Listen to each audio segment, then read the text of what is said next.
common everyday objects can be transformed into decorative treasures with a little creativity and manual skill. We start with 2 milkshake lids, carefully removing the edges to allow one to fit over the other. We apply the chalk paint, first with the brush and then with the sponge, to smooth out the marks left by the brush. This paint is known for its ability to adhere to various surfaces without the need for primer, making it the perfect choice for our work. We use air-drying clay and silicone molds to craft an elegant vintage-style decorative gourd, which we apply to the edges of the 2 lids using whitewood glue.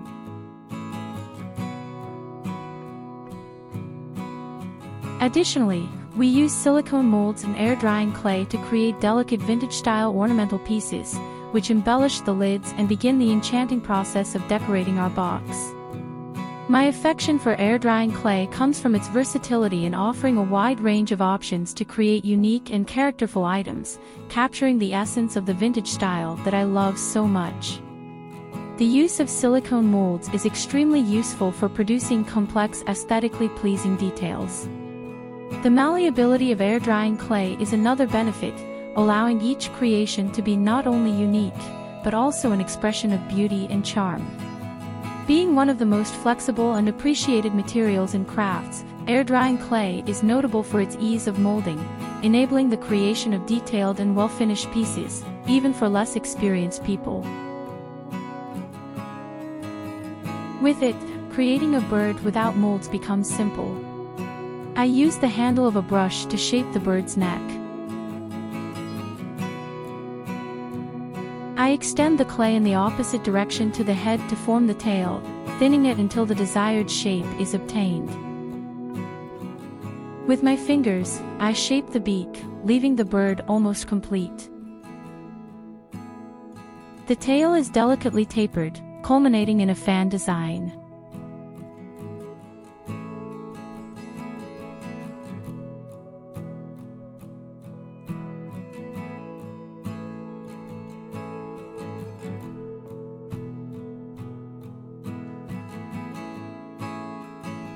Finally, I make the wings, which are attached to the body with white glue.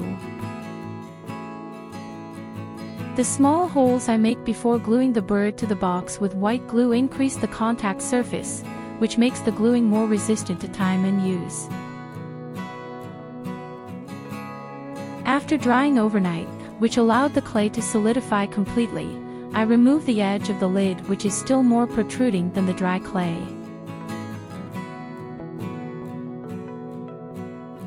I paint a metal lid white and, with hot glue, attach it to the lid to form the feet of the box. I then paint all the applied decorations with the same paint I used previously. As before, I use a sponge so that the texture of the paint left by the brush becomes softer and more delicate. I apply 2 coats to ensure a perfect finish.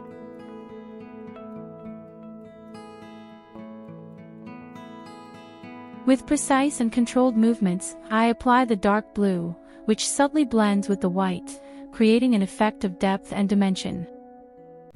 With the same technique, I introduce purple, leaving only a slight trace of the color, as if it were a fleeting shadow in the composition. With the mustard yellow, I begin to bring warmth and light to the piece, depositing the color carefully. Then, I apply the light beige, softening and uniting the previous colors in visual harmony. Each layer is thought out, each color is a brush stroke of time on the canvas. To finish, I return to white with a dry brush, reinforcing points of light and highlighting specific areas that deserve attention.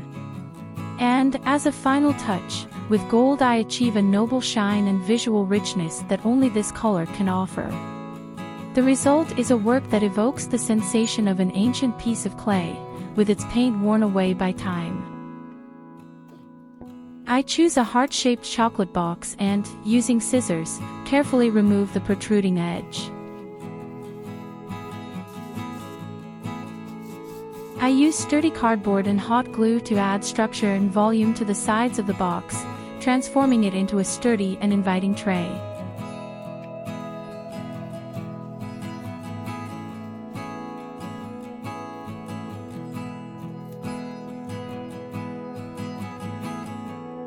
To improve the finish, I use strips of cardboard from a cereal box to create a smooth, even surface.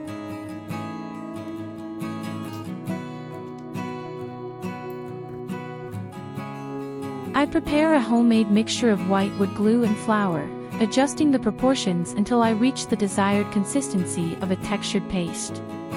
This homemade paste is then carefully applied along the cardboard edge, sealing the edges and preparing the board for the decoration that will follow. Before the paste dries, I clean the sides with a damp cloth.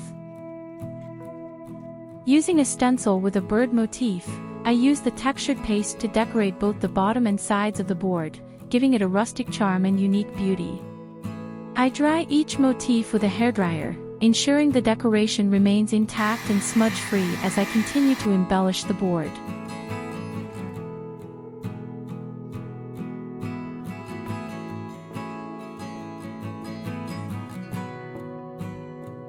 I shape a roll of air-dry clay and place it on top of the sides with white glue. I use my fingers to shape the roll along the side of the box, giving it a heart shape. With a plastic pick, the kind used to stir coffee, I delicately print patterns around the entire edge, creating a perfect finish and an attractive edge. After drying overnight, I gently sand the surface to remove any imperfections or burrs. With light, even strokes, I cover the entire board with a layer of white paint, preparing it for the layers of color to come. As before, I applied 2 coats and use a sponge so that the texture of the paint left by the brush becomes softer and more delicate.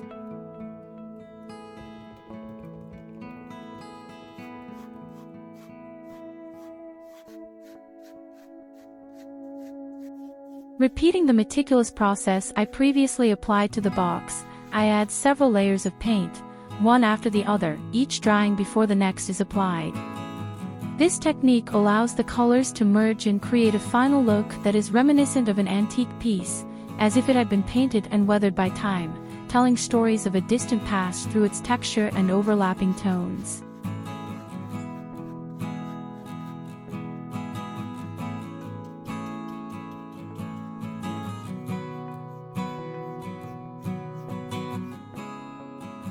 I will use 2 Dolce Gusto capsules as a base for the candlestick. I cut a piece of cardboard to the exact size of the capsules and use painter's tape to cover the edges, ensuring a clean, professional finish.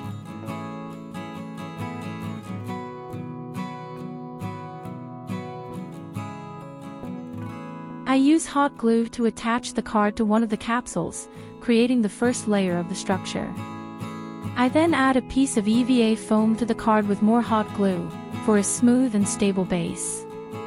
In the other capsule, I place a plastic lid on the inside. To give it even more firmness, I cut a wooden stick to size and place it between the 2 capsules when joining, ensuring that everything is well aligned.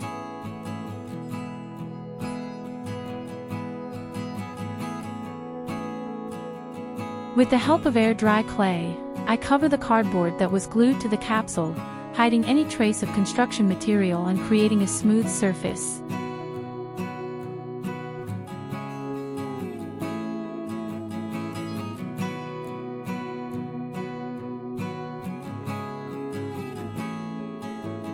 I use a plastic pick to make imprints in the still fresh clay, creating a pattern that echoes the design of the tray we made previously.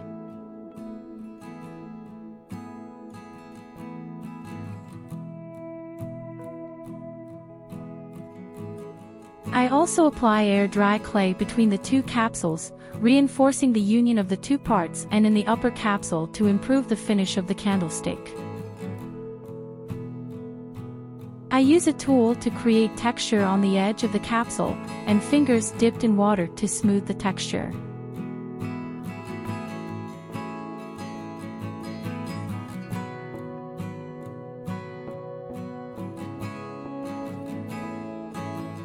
I choose white chalk paint for its excellent adhesion to plastic and carefully apply it over the entire structure. Once again, I use a brush followed by a sponge so that there are no brush marks on the texture. To be able to handle the candlestick without smudging the paint, I paint the upper part first, and only after it has dried do I paint the lower part.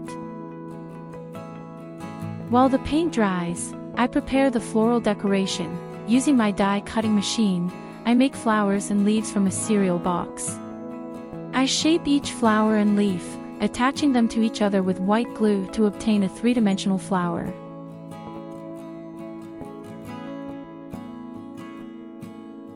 Using a piece of tissue paper and white glue, I make a small ball that fits in the center of the flower.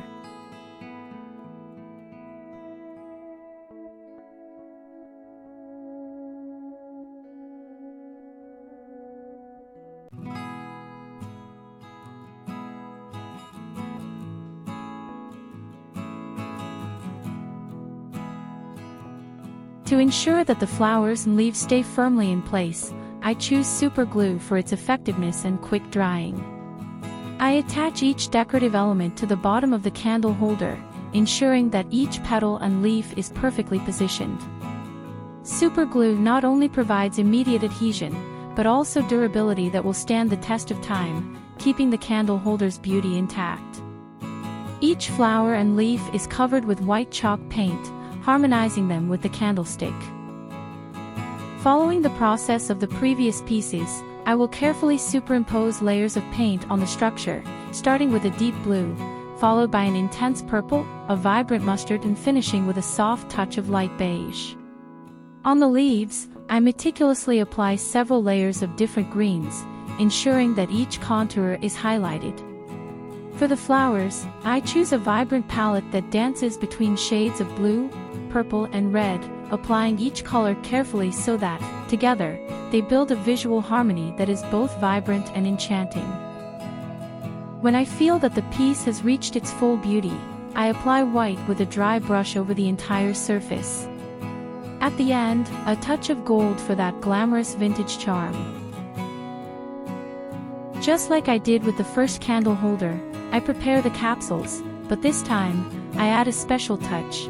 I attach a pen cap between them using hot glue, for a unique detail.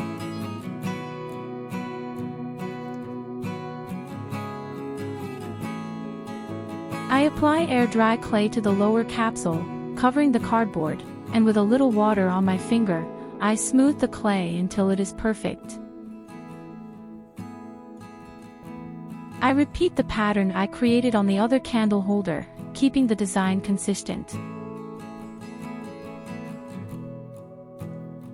With my fingertips I begin to mold a small clay bird. Since my fingers are too thick to shape the bird, I use a thinner tool to help me. With it I can sculpt the clay bird with the precision that my fingers don't allow, detailing every curve and contour with ease and precision. It's an almost meditative process, where each kneading and smoothing brings me closer to creating the image I have in mind. This little clay bird, with wings delicately sculpted with scissors, will be more than a simple ornament. It is the missing piece, the final touch that will unite the candlestick with the box that we built with so much care previously. I carefully position the bird at the base of the candlestick and let it dry naturally overnight. After complete drying, I start painting, covering each piece meticulously with white chalk paint, replicating the process I applied to the other pieces in the set. To ensure a smooth and uniform texture, I use a sponge immediately after applying the brush, smoothing out any marks or lines.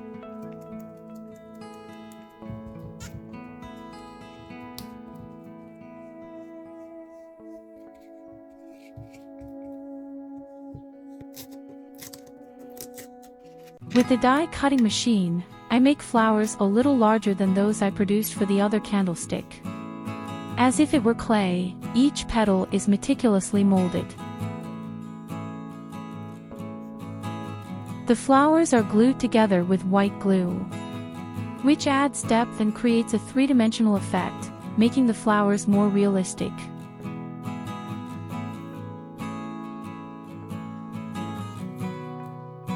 I use tissue paper and more white glue to form little balls that will become the center of each flower. These tiny details make all the difference, giving the flowers a special touch.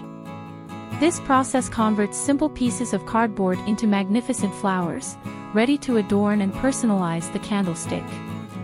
The flowers are so charming that we easily forget they are made of cardboard.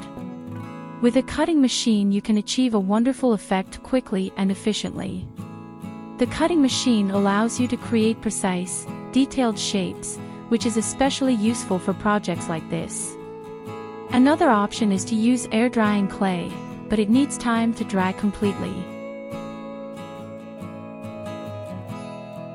These flowers, along with smaller ones that I created previously, will be carefully glued along the center of each piece, forming an elegant and harmonious decoration. I start by painting the flowers white so that they blend in perfectly with the candlestick. Then, I apply the same technique and colors that I used on the other candlestick, to obtain a wonderful set that evokes the feeling of antique pieces, aged by time.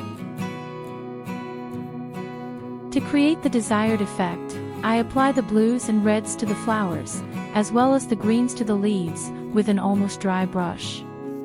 This technique allows you to obtain delicate tones that will gradually fade with the application of several layers. In the structure of the candlestick, shades of blue, purple, mustard and beige are applied in a subtle way, gradually mixing with each other.